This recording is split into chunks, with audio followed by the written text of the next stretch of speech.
আমরা সকাল থেকে কিন্তু এই পাটগ্রাম থানা চত্বরে বিষয়গুলো পর্যবেক্ষণ করছি। গতকাল রাতে কিন্তু যে 12:30টার ঘটনা, আসলে এখানে বালু মহল এবং বালু ইজারা পয়েন্ট 9টি রয়েছে, যার ইজারা নিয়েছেন স্থানীয় বিএনপি নেতৃবৃন্দ, এবং সেখান থেকে বালুর ট্রাক বের হওয়ার পরে সড়কে কয়েকটি জায়গায় বিভিন্ন স্থানে এই যাদেরকে আসলে ভ্রাম্যমাণ আদালতের মাধ্যমে 1 মাস করে 2 জনকে গতকাল স্থানীয় ইউনো পাটগ্রাম উপজেলা তিনি কিন্তু জরিমানা 1 মাসের জেল দিয়েছিলেন।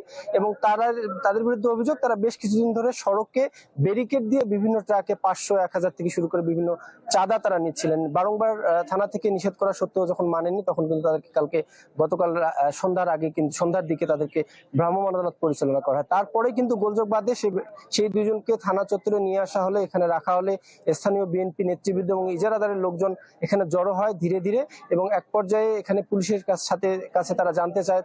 তাদের এখনো আমাদের সাংবাদিকদের তারা দাবি করছেন যে তাদের যে 2 জনকে আটক করা হয়েছিল ভ্রাম্যমাণ আদালতের মাধ্যমে, তারা কিন্তু নির্দোষ এবং তারা আসলে ইজারাদার যে টাকা সেই টাকায় তুলছিলেন, কিন্তু প্রশাসন বলছে যে তারা সেখানে চাঁদাবাজি করছিল। এই পাল্টাপাল্টি অভিযোগ, এক পর্যায়ে সেখানে থানায় কিন্তু গোলযোগ বাঁধে, হট্টগোল বাঁধে, এবং যখন থানায় আসলে গন্ডগোল বাঁধে, এক পর্যায়ে সংঘর্ষ, কথা কাটাকাটি শুরু হয়। পুলিশ কিন্তু পরিস্থিতি নিয়ন্ত্রণ করতে ফাঁকা টিয়ার শেল এবং রাবার বুলেট নিক্ষেপ করে, তখনই কিন্তু থানা পাল্টা আক্রমণ করে বিভিন্ন কক্ষে বিভিন্ন সরঞ্জামাদি ভাঙচুর করা হয়, জানালা ভাঙচুর করা হয়, গাড়ি ঘোড়া ভাঙচুর করা হয়। বিএনপি যদিও বলছে যে তারা এদের সাথে জড়িত না, কিন্তু প্রশাসন বলছে যেই জড়িত থাক তাদের বিরুদ্ধে কঠোর পদক্ষেপ নেওয়া হবে এবং মামলা প্রক্রিয়াধীন রয়েছে।